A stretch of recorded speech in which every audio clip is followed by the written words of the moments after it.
حمدا والصلاة والسلام درس نمبر 39 اصول فارسی نائب فاعل کا بیان ہم نے پڑھنا ہے۔ فاعل اور نائب فاعل کی بحث کو اکٹھا کیوں لائے ہیں؟ کیونکہ ان کی جنس ایک ہے۔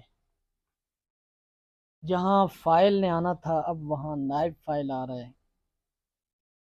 لیکن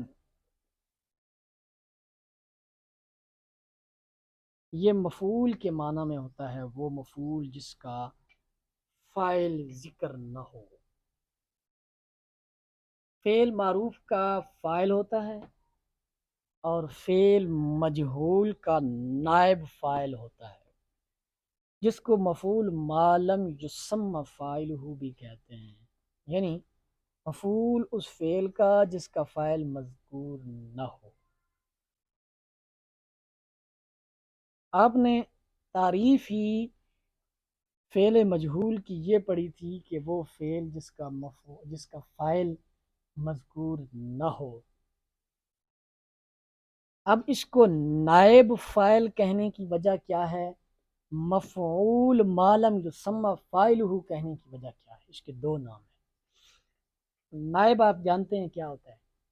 فاعل۔ نائب فاعل یعنی فاعل کا نائب، یعنی فاعل کی جگہ پر اب یہ آیا ہے، لیکن یہ فاعل والا کام نہیں کر رہا۔ فاعل تو فعل مجہول کا مذکور ہی نہیں ہے، فاعل تو فعل مجہول کا مذکور ہی نہیں ہے۔ اب مفعول ما لم یسمى فاعلہ کہنے کی وجہ کیا ہے؟ کہ آپ نے کہا تھا فعل مجہول میں کہ وہ فعل جس کا فاعل مذکور نہ ہو، مفعول تو مذکور ہوگا، وہ جس پر کام کیا جا رہا ہو۔ زید مارا گیا، اب کون مارا گیا؟ زید مارا گیا۔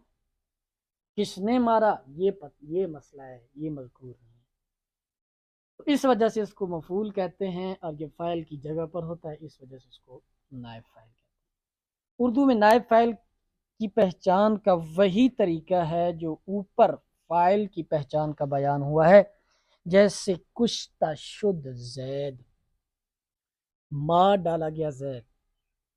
جب سوال کیا کہ کون مار ڈالا گیا تو جواب ہوگا زید، لہذا زید کشتہ شد فعل مجہول کا نائب فاعل ہوا۔ فعل مجہول اپنے نائب فاعل سے مل کر جملہ فعلیہ خبریہ ہوا۔ پہچان وہی ہے، جیسے آپ نے اوپر کہا تھا زید آمد، کون آیا؟ زید آیا۔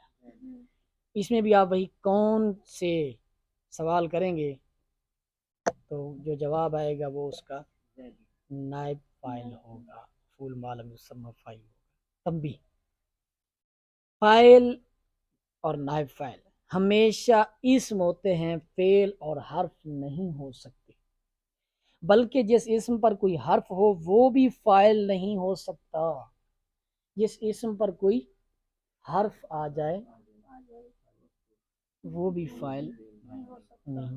نشست زید بر تخت، زید تخت پر بیٹھا۔ اس مثال میں بر تخت کو فعل کا متعلق کہنا ہے، فعل کا فاعل نہیں کہنا، بلکہ فاعل زید ہے جو اسم ہے، فاعل کے لیے اسم ہونا ضروری ہے۔ فعل ہمیشہ مشتق ہوتا ہے، لیکن فاعل اور مفعول کبھی مشتق ہوتے ہیں کبھی جامد ہوتے ہیں، جیسے زید دیدم زید را۔ فعل کا مشتق ہونا ضروری ہے کہ فعل آپ کو پتہ ہے ہمیشہ مصدر سے نکلتا ہے، بالواسطہ یا بلا واسطہ۔ اس مثال میں لفظ زید اس میں جامد فاعل ہے، زدم زندہ عمر، مارا میں نے عمر کے مارنے والے کو۔ اس مثال میں لفظ زندہ اس میں مشتق مفعول ہے۔ یہ تھا نائب فاعل کا بیان۔ اس کے بعد مشق ہے۔ فارسی میں کتنے صیغے ہمیشہ فعل بفاعل ہوتے ہیں؟ فارسی کی کن صیغوں میں ہمیشہ ضمیر پوشیدہ ہوتی ہے؟ فارسی میں کن صیغوں کا فاعل کبھی اس میں ظاہر آ جاتا ہے اور کبھی اس میں ضمیر؟ فاعل اور اس میں فاعل میں کیا فرق ہے؟ راجع اور مرجع کسے کہتے ہیں؟ اس کے بعد مفاعیل کا بیان ہے، مفاعیل کا، مفعولات کا بیان ہے۔ 5 مفعول ہیں۔ مفعول کی تعریف آپ نے پڑھی تھی، کیا پڑھی تھی؟ وہ فعل جس پر کام واقع ہو جائے، وہ فعل کیوں کہہ رہے ہو پھر؟ وہ اسم، وہ اسم بن سکتا وہ چیز جس پر، وہ اسم جس پر ہے۔ فاعل اپنا فعل واقع کرے۔ اب مفعول کی 5 اقسام ہیں، وہ ہم اگلے درس میں پڑھیں گے، صرف آپ نام سننے، مفعول بھی، مفعول فی، مفعول ماہ، مفعول لہ، مفعول مطلق۔ ان کے ناموں سے بھی آپ تھوڑا تھوڑا اندازہ کر سکتے ہیں۔ مفعول بھی جس پر کام واقع ہو، مفعول فی جس میں کام واقع ہو، مفعول ماہ جس کے ساتھ، مفعول لہ جس کے لیے، اور مفعول مطلق جو ہے یہ کبھی تاکیدی ہوتا ہے، کبھی وضع نوعیت بیان کرنے کے لیے آتا ہے، اور کبھی عدد بیان کرنے کے لیے آتا ہے۔